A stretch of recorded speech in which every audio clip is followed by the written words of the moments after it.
Alors, penser contre lui-même, Emmanuel Macron, est-ce qu'il va le faire en choisissant son nouveau Premier ministre? Vous avez regardé le portrait robot d'un Premier ministre d'Emmanuel Macron depuis 2017, ça donne? Ouais. Alors il y a plusieurs profils pour choisir un Premier ministre qui sont possibles.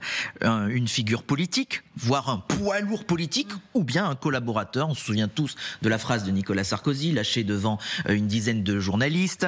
Le Premier ministre est un collaborateur, le patron c'est moi, avait-il dit en 2008. François Fillon avait beaucoup apprécié, c'est ironique, à l'époque, mais il était resté au final pendant tout le quinquennat à son poste. Alors depuis 2017, Emmanuel Macron a nommé à Matignon, c'est vrai, différents profils. Si on regarde Édouard Philippe, la figure politique, c'était pas le poids lourd lorsqu'il a été nommé, c'était la figure politique, c'était un maire issu des Républicains, bras droit d'Alain Juppé. Il y a eu Jean Castex, le maire de droite, haut fonctionnaire, qui avait travaillé avec Xavier Bertrand par exemple quand il était ministre de la Santé. Et puis Elisabeth Borne, la préfète, la polytechnicienne, la femme de gauche. Il ne faut surtout pas faire d'ombre au président. On l'a vu, quand on commence à en faire, dehors, exit, c'est le cas d'Édouard Philippe, c'est ce qui lui est arrivé.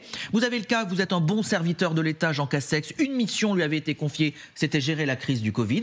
C'est ce qu'il a fait, donc là, pas d'ombre au président. Et puis Elisabeth Borne, depuis le début, elle est toujours le parfait petit soldat, j'allais dire, elle est loyale au chef de l'État, elle a gouverné à coup de 49-3. Mais c'est vrai qu'Emmanuel Macron, si on y réfléchit, je trouve, il n'a jamais essayé le poids lourd politique à Matignon. Et là, il pourrait en avoir l'occasion. Alors, s'il regarde dans son entourage le plus proche, le choix, il n'y a pas 50 000 solutions. Il pourrait jouer en Bruno Le Maire, par exemple. C'est vrai que Bruno Le Maire, si en plus Emmanuel Macron veut donner un aspect plus sur l'économie, sur l'Europe, sur l'éducation, il a beaucoup travaillé sur ces questions-là aussi, Bruno Le Maire. Les relations avec les parlementaires, il s'y connaît, Bruno Le Maire. Il sait débattre à la télévision. Bref, on pourrait dire que c'est le candidat parfait.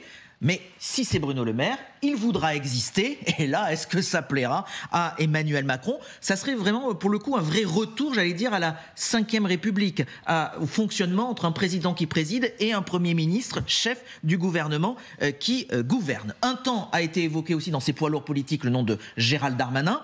Lui aussi, il connaît très bien. Si on veut axer sur la sécurité, les JO dans cette seconde partie du quinquennat, c'est plutôt la bonne personne. Mais après la loi immigration qui a eu du mal à passer, à être votée, je dirais que sa cote a un peu baissé. Et quand on l'interrogeait hier en déplacement à Marseille, à Gérald Darmanin, vous allez l'entendre, on lui disait place Beauvau, vous y restez encore ou pas du tout? Et moi, je n'ai pas à me poser de questions sur mon avenir. J'ai la chance de servir la République à un poste qui m'engage.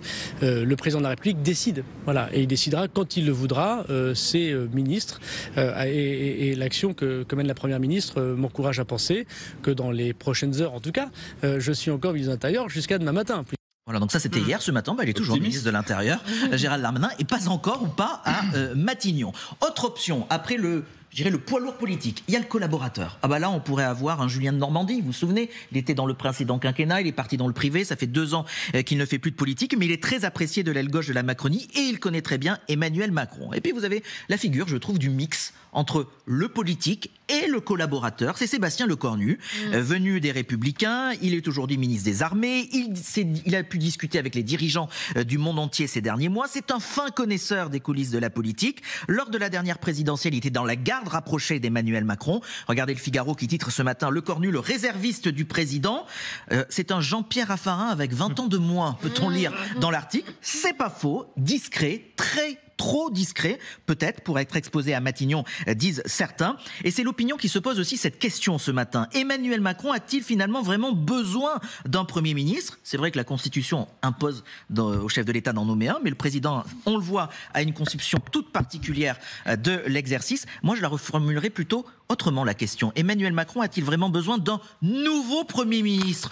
Si finalement, Emmanuel Macron laissait en place Elisabeth Borne, ça fait partie des écoles et des sujets qui sont sur la table.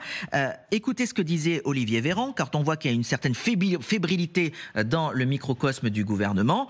Est-ce que l'actuel gouvernement attend tout cela avec un peu de stress? Je vous dis juste que j'ai déjà connu des périodes pendant lesquelles on parle de remaniement, etc., etc. Vous pouvez avoir un peu de tension et de relâchement. C'est pas du tout ce que je perçois chez mes collègues. Franchement, je sens pas ça. Voilà.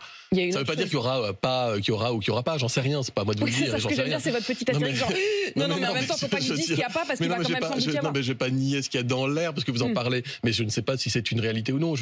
Voilà, réalité ou de bois du ouais, c'est ça. Réalité ou non. Donc remanier, oui, certains disent c'est cohérent, on tourne une page, on repart sur autre chose. Et puis d'autres qui disent pas avant les européennes et pas avant les JO, ça ne sert à rien de cramer un nouveau Premier ministre. Je vous livre juste pour finir cette phrase qu'un très proche d'Emmanuel Macron a confiée à Bastien Auger du service politique de TF1 LCI. Si c'est l'hypothèse d'un changement de Premier ministre qui est retenue, ça peut aller très vite, avant mercredi prochain, voire même ce week-end, donc dans les heures, dans les jours qui viennent. Tout est possible, y compris rien. Voilà. Nous voilà avancés. Ce qu'on sait, c'est qu'on ne sait rien. Exactement. Il faut le rappeler quand même. En matière de remaniement, c'est souvent le cas. Elle est formidable, cette phrase. Ouais. Tout est possible, y compris rien. Voilà. Bon. Mais ce que vous nous dites, c'est que c'est ce week-end ou pas? En tout cas, le président... Vous partez pas en week-end, vous, hein? Non, je suis là, je ne bouge pas. Merci beaucoup, Julien.